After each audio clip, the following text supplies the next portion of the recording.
বন্ধুগণ, welcome back to my channel. আশা করছি আপনারা সকলে খুব ভালো আছেন।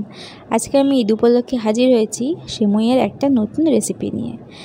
এই ঈদে সিমুইয়ের একঘেয়েমি রেসিপি না বানিয়ে আপনি এটা বানাবেন। এটা দেখতে যতটা সুন্দর, বানানো ততটা ইজি। হার্ডলি 15 থেকে 20 মিনিট লাগে। তাই স্টার্ট করছি আজকের এই রেসিপি।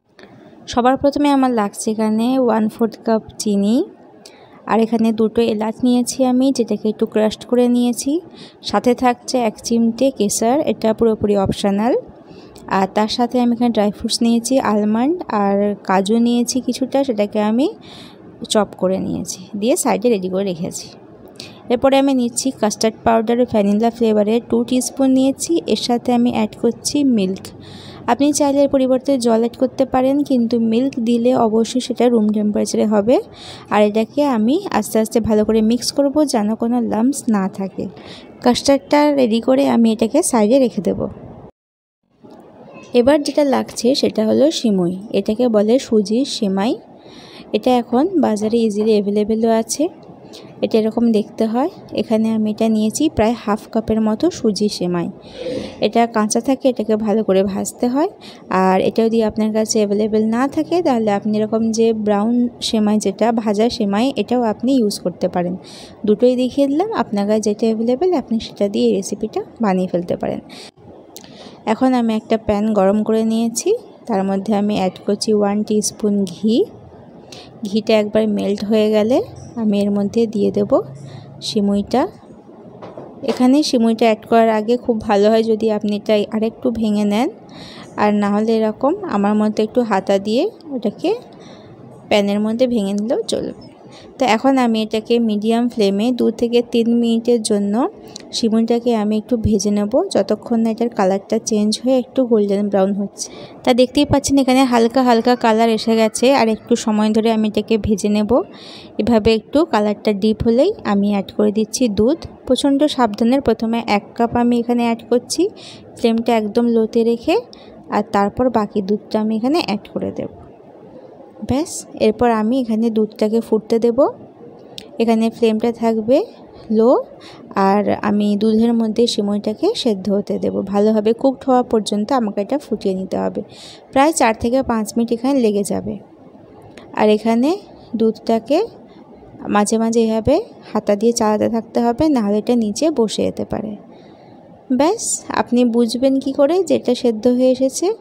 এটা সিমুইটা এরকম ট্রান্সপারেন্ট হয়ে যাবে, আর এটা একটু সাইজে ফুলে যাবে। তো এখন এটা প্রায় 80-90% কুকড হয়ে এসেছে। এই সময় আমি অ্যাড করে দিচ্ছি চিনি।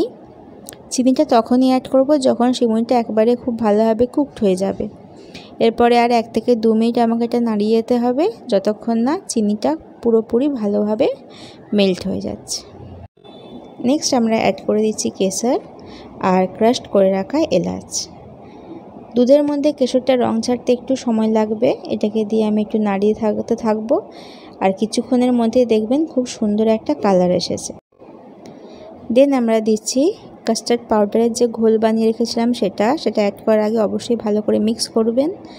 এখানে যদি আমার ভালো করে মিক্স হয়নি, একটু রয়ে গেছিলো, তা সেজন্য আমি আবার এটাকে মিক্স করে দিলাম। এবং যখন এটা অ্যাড করবেন একসাথে দেবেন না, ধীরে ধীরে 1 হাত দিয়ে কাস্টার্ডটা অ্যাড করবেন এবং 1 হাত দিয়ে এটাকে মিক্স করতে থাকবেন। দেখতেই পাচ্ছেন খুব কম সময়ে এটা কীভাবে গাঢ় হয়ে গেছে। আর এর চেয়ে বেশি আমাদের গাঢ় চাই না, কারণ ঠান্ডা হওয়ার পর অলরেডি এটা আরও বেশি থিক হয়ে যাবে। ব্যাস, এটাকে আর একটুখানি আমি হাতা দিয়ে চালিয়ে নেব। আমার কনসিস্টেন্সি একদম দুর্দান্ত এসেছে, খুব সুন্দর। আপনার যদি এটা গাঢ় মনে হয় তাহলে আপনি এখানে আরও 1/2 কাপ গরম দুধ অ্যাড করতে পারেন। ব্যাস, এটা একেবারে রেডি। এখানে আমি অ্যাড করছি ড্রাই ফ্রুটসগুলো, যেটা আমি চপড করে রেখেছিলাম, কাজু বাদাম আর আলমন্ডস। আর আপনি আপনার পছন্দের যে কোনো ড্রাই ফ্রুটস অ্যাড করতে পারেন। এটাকে একবার ভালো করে মিক্স করে নেব, আর তারপর আমি এখানে ফ্লেমটা করে দেব অফ। এরপরে আমি এটাকে একটা পাত্রে ঢেলে নিচ্ছি, আর পাত্রে ঢেলে এটাকে আমি একটু ঠান্ডা করে নেব। একবার যখন এটা রুম টেম্পারেচারে এসে যাবে, তারপর এটাকে আমি ফ্রিজের মধ্যে 1 ঘন্টার জন্য রেখে দেব। মিনিমাম 1 ঘন্টা তো রাখতেই হবে, কারণ যত চিল সার্ভ করা হয় তত সুন্দর। পাশাপাশি আমি এখানে সবজা সিডকে ভিজিয়ে নিয়েছি। 1 টিস্পুন সবজা সিডকে আমি 3 টিস্পুন জলের মধ্যে ভিজিয়ে নিয়েছি 15 মিনিটের জন্য। এটা পুরোপুরি অপশনাল, বাট অ্যাড করলে এটা স্বাদটাও ভালোই আসে। 1 ঘন্টা পরে সিমুই কাস্টার্ডটাকে আমি ফ্রিজ থেকে বের করেছি। আর এই যে পোর্শনটা দেখছেন আপনি, এটা টেস্টিং প্রসেসে যখন আমরা টেস্ট করছিলাম কেমন খেতে হয়েছে তাতেই এতটা শেষ হয়ে গেছে। তাই বুঝতেই পারছেন এটা এই স্টেজে খেলে ওটা কতটা টেস্টি। আমার সিমুই কাস্টার্ডের থিকনেসটা একদম প্রপার আছে। আর এখন এটাকে সার্ভ করার পালা। এখন আমি গ্লাসের মধ্যে অ্যাড করছি 2 টিস্পুন সবজা সিড, উপর দিয়ে দেব বেদানা। এটার কালারটা এটাকে আরও অ্যাট্রাকটিভ করে।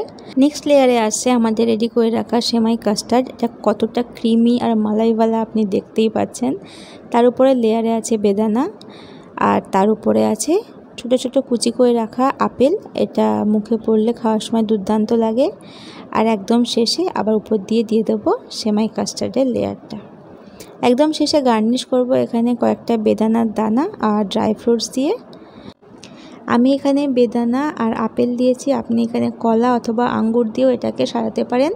খেতে দুর্দান্ত লাগবে, যত কালারফুল হবে তত দেখতে সুন্দর লাগবে। তো বন্ধুগণ, খুব ইজিলি খুব কম সময়ে আপনি এই রকম একটা দুর্দান্ত ডেজার্ট বানিয়ে ফেলতে পারেন।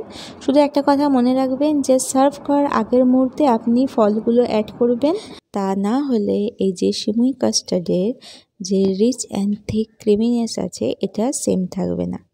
তো বন্ধুগণ, আশা করছি আজকের ভিডিওটা আপনাদের ভালো লেগেছে। ভিডিওটা ভালো লেগে থাকলে প্লিজ সবার সঙ্গে শেয়ার করে দিন, লাইক করে দিন, আর চ্যানেলটা প্লিজ সাবস্ক্রাইব করে দেবেন।